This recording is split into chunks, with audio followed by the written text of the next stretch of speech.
Hello, and welcome to the When Depression is in Your Bed podcast. There are moments when all the things you know, all your insights and awareness, and all the tools you have still are not enough to keep you from experiencing what you're going through in a particular moment. This week, I found myself in exactly that kind of place. It was a kind of crash that felt both familiar and unfamiliar to me. I was conscious enough to see what was happening in real time, yet even still, I wasn't able to immediately shift things. And as I've been sitting with all of this, I started to realize that I think that there is something important here. I'm not sharing about what it looks like to have things all figured out, because I certainly don't. However, I realized that I could share what it looked like and what it felt like to stay present with myself, even when things felt off. So I wanted to share openly today some details about what I was met with this week, along with what I'm still continuing to learn from it. I'm your host, Trish Sanders, and I am delighted that you are here. Let's get started. The topic of today's episode felt strangely more personal to me than other things that I've talked about on the podcast, and I was curious with myself to try to understand why exactly that was, because the truth is that I've shared about myself pretty openly in every episode for over a year. But what I noticed is that some of the most challenging things I talk about happened a very long time ago to me, and in many ways it feels like ancient history, even if there's still remnants that come up in my day-to-day life. And the things that I talk about that are more present are often experiences I've had that really demonstrate my growth or progress in my relationship with myself or with my partner, Ben, or in my life. And they're experiences where there might have been a bump or a conflict, but I was pretty quickly able to respond really well. And I feel really good about how I've learned to handle such things. And so I share about that. But the experience that I had this week was different. It was a much heavier and honestly very dysregulated experience, and I wasn't sure if it made sense to share or not. However, the more I thought about it, the more I realized that I don't do this podcast to try to present to anybody that I have evolved past the point of being human. I do this podcast to help create less stigma and shame around being human and all that encompasses, being conscious as well as still having moments of hardship and struggle. So I'm going to share very openly about my experience with you this week. So what happened? Well, last week I experienced what I started thinking about as a conscious crash. It was a moment where I went down a slippery slope very quickly. It seemed sort of out of left field, even though I could see in the moment all the cues of danger that kind of tipped my scales so quickly into me going down into what I would describe from a nervous system perspective as a real full dorsal crash. And that means that my nervous system experienced many cues of danger that felt heavier and outweighed the cues of safety that I was experiencing in a moment. And because my nervous system was experiencing so many cues of danger, my system went into extreme self-protection, the immobilized state of dorsal, which is the state of shutdown, avoidance, and withdrawal. And in the moment, as it was happening in real time, I could see what was happening. The most obvious trigger was the fact that I had an experience with my son that really felt heartbreaking to me. And I don't want to talk in too much detail about it, but I'll just say that he was in a place where he wanted to give up on something that he was working on because it felt overwhelming to him. And he himself was going into a state of shutdown. And I related so strongly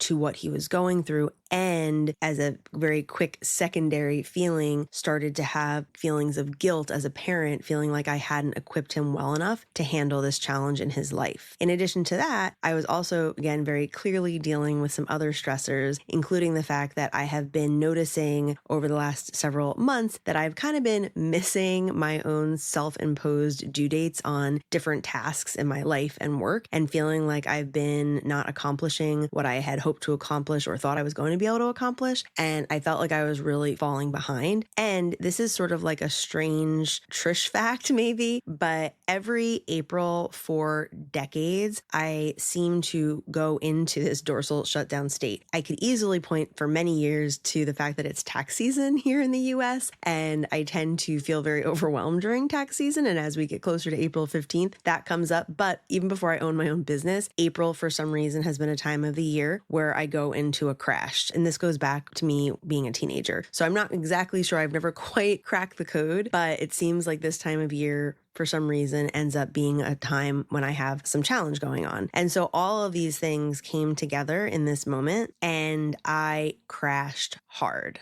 I went to bed around 3 or 4 o'clock in the afternoon, and I didn't get out of bed until probably around 10 o'clock the next morning. And in truth, I can't even remember the last time something like that happened in such a significant way. I would say it's been at least 15 years, if not more. And while I was absolutely not in any imminent danger, there was no risk of harm. So I just want to be very clear about that. I was definitely having some really dark thoughts, mostly of the I'm a failure at life kind of variety. And I was really feeling stuck and I was beating myself up pretty hard. I will also mention that as much as I crashed, I was also aware that my kids were taken care of and it happened to be spring break. So the next morning they didn't have to go to school. So there was not a quote unquote reason that I had to get out of bed. My children were well cared for and tended to, and I knew that. And I do think that that probably allowed me to have this crash, which may sound strange, but I actually felt thankful for that in retrospect, realizing that I had the support and resources I needed to be able to go into that full crash. And again, I'm talking about one evening and into the next morning, and then several days of hardship that continued after that, which I'll describe more as I continue to talk today. But being able to go deeply into that place that I needed to acknowledge really helped me move through it and is really contributing to the learnings and the takeaways and my growth edges that I've been discovering through the whole process.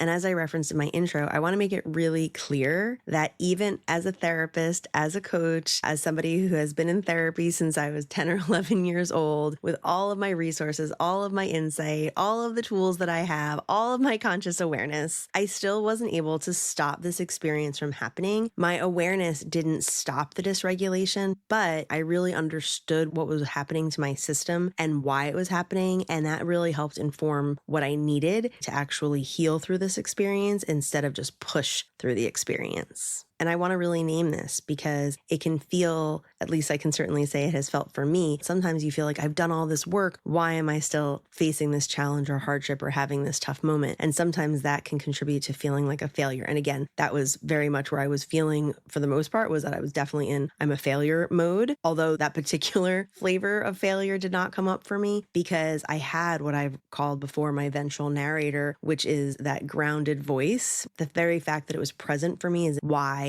there was no imminent danger for me. I wasn't so disconnected from myself that I couldn't be present with myself. I was just aware as I was going through the experience, like, oh, this was really hard. This really hit a place that's tender and painful, and it hurts a lot. And I knew that I needed to acknowledge it. And that really made a world of difference. So I want to name this to be very clear that when you develop a sense of awareness and you become more conscious as a person in this world and in your relationship with yourself and with others, you won't stop your system and your body from becoming dysregulated. We are human and this will still occur, but how you come to it and what you can make of it changes, and that's what makes all the difference. And in the first few days of what was pretty much a complete full week of real challenge for me, I employed the technique that I talk about often on the podcast of trying not to make it worse. And I did that in part by also knowing that I truly needed to not initially, at least, try to make it better. That wasn't what I needed. And I was actually very clear, and I did reach out to some people. I didn't fully isolate either. Again, a good indicator that my ventral system was still at least a little bit there, even though it did feel kind of distant, but I was able to reach out and say to people, like, I actually don't want empathy. I try hard. I get that what I'm dealing with is, understandable. I understand that not everything's my fault. I get that, but that's not really what I need. I need to just feel this for a minute. And so I allowed myself to rest. Again, that first day was very literally in bed for, I don't know how many hours, but many. And then I tried to be as light as I could on my productivity that week. I didn't take on extra tasks. And also I want to really highlight the fact that I let the thoughts that were there be there. I didn't waste energy on trying to make them go away. And at the same time, I also didn't grab onto them so tightly that I was like doubling down on how bad I felt. I just was as present as I could be with myself. And even though, like I said, I was very much in a place of like, I'm a failure at life and work and parenting and just overall on adulting and being human, I let myself acknowledge those thoughts. I let them be there and I let them exist, not necessarily fully believing them, just noticing them and allowing them to be there. And I also didn't shame myself for having them. Again, as I said, the flavor of shame that was not there, which was pretty nice as I'm saying that to reflect on this idea, was not that I hadn't done enough work and I was suffering again. It was more just like, hey, I had a hard moment and this is where I'm at right now. And honestly, that really truly helped me be with all of this in a way where I didn't feel worse. And it helped me to grow through the experience to actually not only start feeling better, but to identify a need that I was having or an unmet need that I was experiencing and figure out and be really thoughtful about how to take care of myself in the way that I truly needed. And there's another part of this that I did want to name, even though I honestly felt kind of conflicted about sharing this part, but I came to the decision that it felt important to share because I don't think that I'm alone in this experience. And even if it feels a little vulnerable or scary to share it, I felt that hopefully it would have value to somebody. And what that is that I noticed myself in this experience really wanting to lean into things, behaviors that I knew would not be helpful for me. For example, eating more than I would have. I definitely had far more Girl Scout cookies than I usually would have. And I also drank wine most of the evenings that week. And I want to be very clear, I'm not advocating for behaviors such as this. I just realize that if I don't name what is a real part of my own experience, it doesn't change that. It doesn't take it away from being a part of my experience. And it also, I think, leads to shame, certainly in myself, but also shame for other people who may be experiencing the same kinds of things. And I felt it was important for me to share how I experienced this, not as a way to justify what I did, but also not in a way that shames where I was at and the behaviors that fit for me at that time. I realized that I didn't want to feel better yet, and that's why I was leaning into these old behaviors. And what was very interesting to me was that as familiar as they definitely felt, there was also something that was unfamiliar or new about what I was experiencing. And as I thought about what was happening for me, I realized that what was different is that these behaviors weren't serving me in the same way that they used to, which largely has been about numbing me out and keeping me disconnected from myself. But actually, I was very conscious in the entire experience. Like literally, as I was taking the cookie out of the container, I was like, I'm eating this because I feel really bad right now and I still want to feel bad. Which, for better or worse, was just where I was in that moment. Again, that ventral narrator saying, gosh, you feel pretty awful right now, and you're doing this because that's where you're at. And having this awareness allowed me to stay present and connected to myself, even when I was doing things that I wasn't so proud to be doing. And it actually ended up bringing a sense of enormous relief because I also realized that this behavior wasn't the normal that it used to be, quote unquote, normal. It was something different now. And whereas I used to see myself as someone who did these things or who didn't have control over these things, like, I would eat when I was stressed out and I didn't have control, so to speak, to stop doing it, or the shame that I would have that would come around those behaviors. I didn't feel that way this time. I was able to look at it not as who I was or as a character flaw, like I'm someone who can't control myself, but actually of like, hey, this was just a moment. And it was a behavior, again, I wasn't very proud of, but also it didn't define me and it wasn't who I was. And framing this as just a moment and just a behavior and separating it from who I saw myself to be was incredibly powerful. And it really allowed me to continue, again, to grow through this experience. And I will also name here that part of this experience of looking at what was happening for me also was an awareness that when our nervous system goes into dorsal for biological reasons that I won't touch on in detail right now, but I've talked about in the past in other episodes, it is actually biologically difficult, or I should say it's a biologically slow process to come back from a dorsal state. And so I was aware of that. I was like, okay, so I feel like eating a bunch of Girl Scout cookies today. This isn't going to last. I'm not actually stuck here. It's just slow progress to getting back to where I would be much more happier to be. And that also really helped. Now, of course, when I was experiencing all of this internally, all of this conflict with myself, you would expect that this would spill out into my relationship with Ben. And of course it did. But even that came with so much consciousness and so much awareness as it was happening. I couldn't necessarily change what was happening, but I was able to communicate about it. And I was able to tell Ben in the first couple of days that I recognized that he was trying to help me. I saw him reaching out and trying to offer support, which he was doing. I just was also aware that my nervous system was experiencing him as a threat. And in part, that's because, as I've talked about before, the depression goggles that someone can wear, the sympathetic goggles, that the way we interpret the world is based on the state of our nervous system. So I was in a dysregulated state. So my lens was a dysregulated lens. And so I was misperceiving him, even though he was trying to be helpful. I saw him as a cue of danger still. And there were also other things that I was aware of, because a lot of what I was struggling with really is rooted in my own ADHD and my own neurodivergence, and how sometimes that does make it a little hard to show up in the world the way I want to, sometimes more than a little hard. And Ben also struggles with a lot of this. And the story I told myself was that if I communicated to him about these challenges, he would either feel frustrated himself, like, oh my gosh, I know this is so hard, and that wouldn't feel supportive to me, or he would be a little bit more compassionate and be able to be softer and gentler with me, but also not necessarily offer strategies or things that would feel helpful, because he himself struggles with similar things. And I just didn't want to go there. Like, that wasn't the space that felt supportive to me. And so the avoidance and kind of like the pulling away from him felt safer in that moment. And I was able to tell him that, which is really important, because I wasn't blaming him. And I also wasn't pretending that I was okay or that things were going along as usual, right? I was able to name what was actually happening in real time for me. And that really, I think, ended up being helpful for both of us.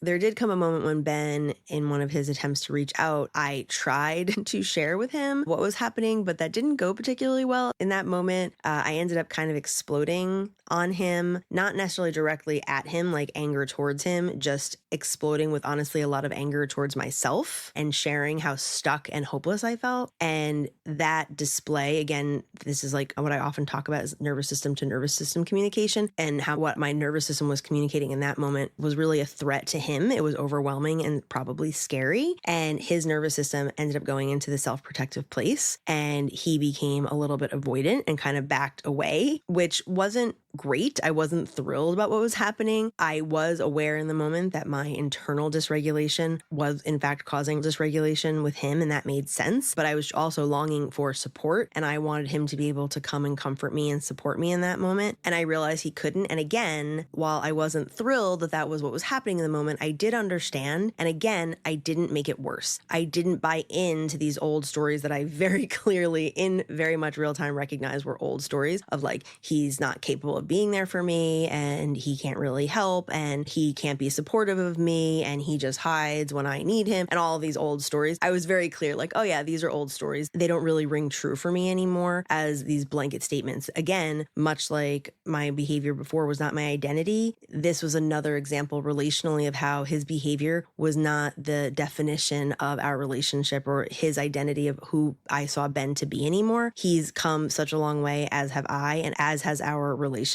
And I was able to say, like, okay, this kind of sucks. It's not what I wish was happening right now, but I also understand it. And it doesn't mean that he's not going to be able to be supportive forever. And I was able to name for him, like, hey, was I scary today? And are you kind of being avoidant? And he was able to own it and say, like, yeah, kind of. And in truth, from that point, it only took about a day for both of us to be able to try again and to move towards each other, to be able to reconnect. And some of that reconnection also included me saying to him, hey, I'm actually not feeling safe enough to reconnect here, in part because he wasn't able to be supportive when I exploded, which is fair. But I was able to say to him, I don't feel comfortable and safe being vulnerable and reconnecting with you. However, I want to reconnect with you. And he was able to hear that and say, like, yeah, that makes sense. And when he was able to hear me, that was a cue of safety in and of itself and helped me move a little bit closer.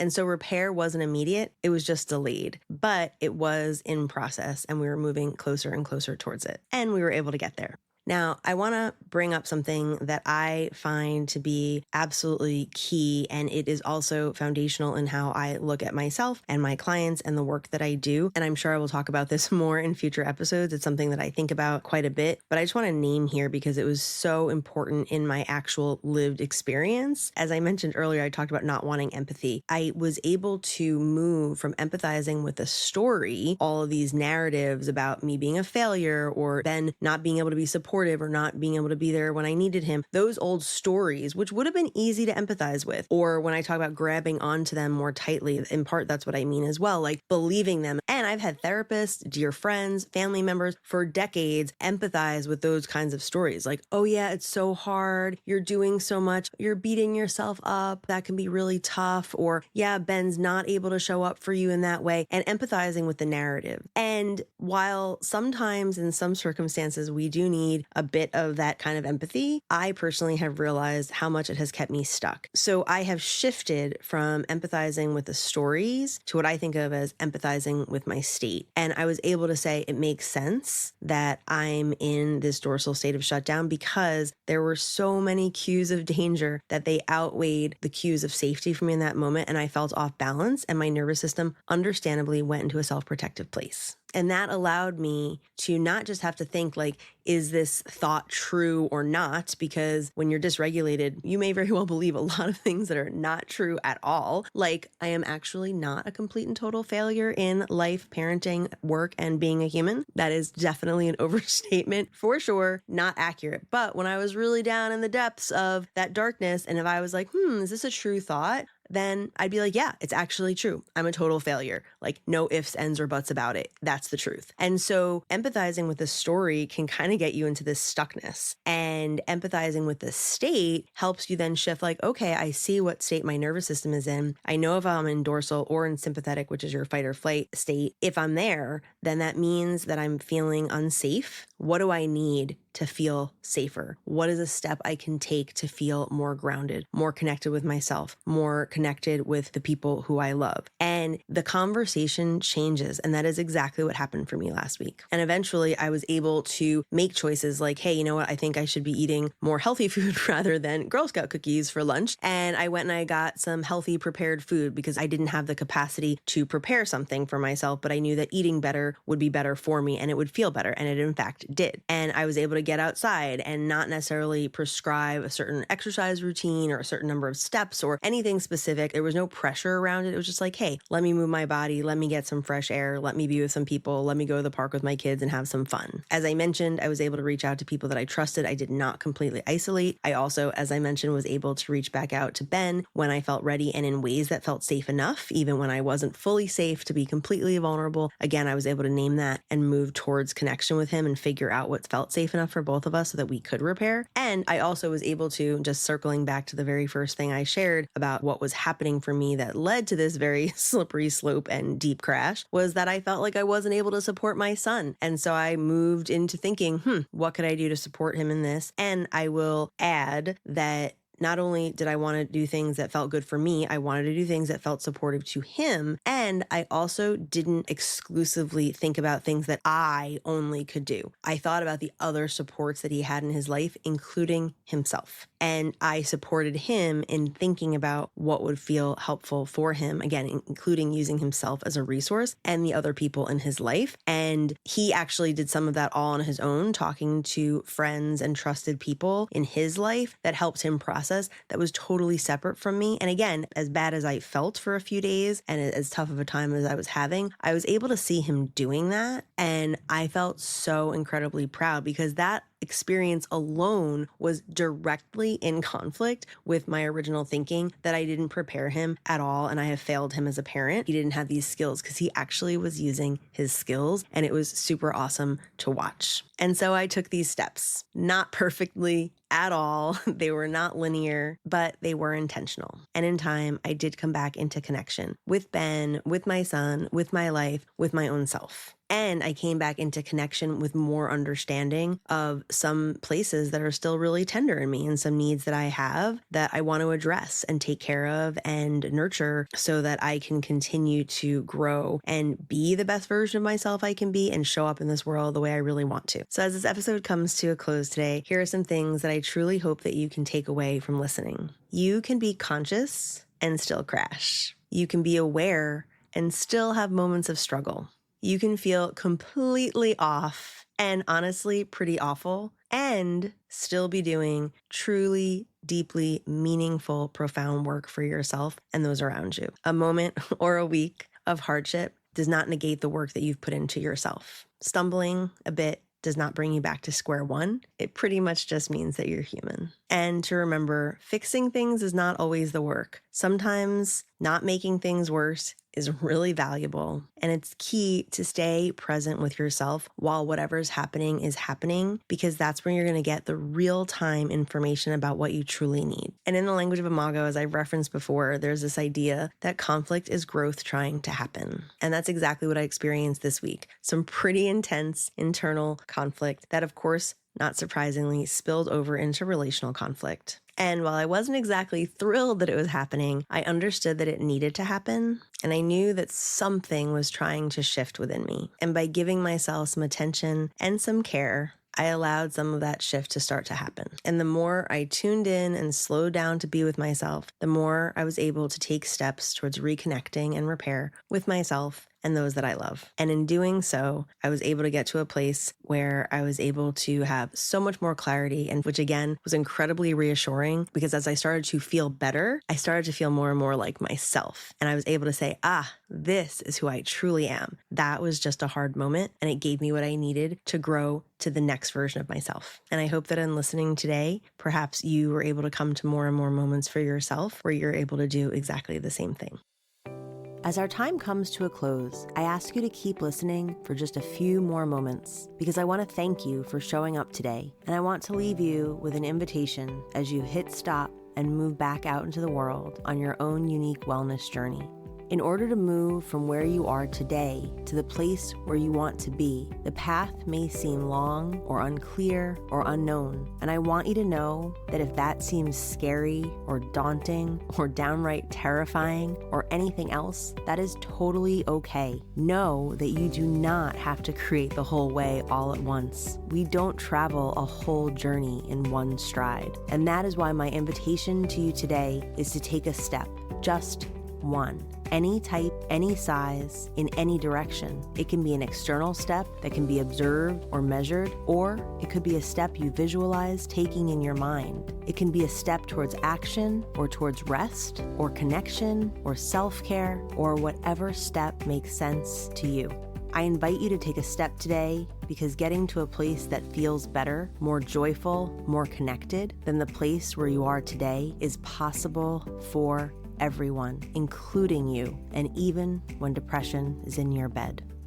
If today's episode resonated with you, please subscribe so you can be notified when each weekly episode gets released. I encourage you to leave a review and reach out to me on social media at trish.sanders.lcsw. Your feedback will help guide future episodes, and I love hearing from you. Also, please share this podcast with anyone who you think may be interested or who may get something from what I have shared. Until the next time we connect, take care of yourself and take a step.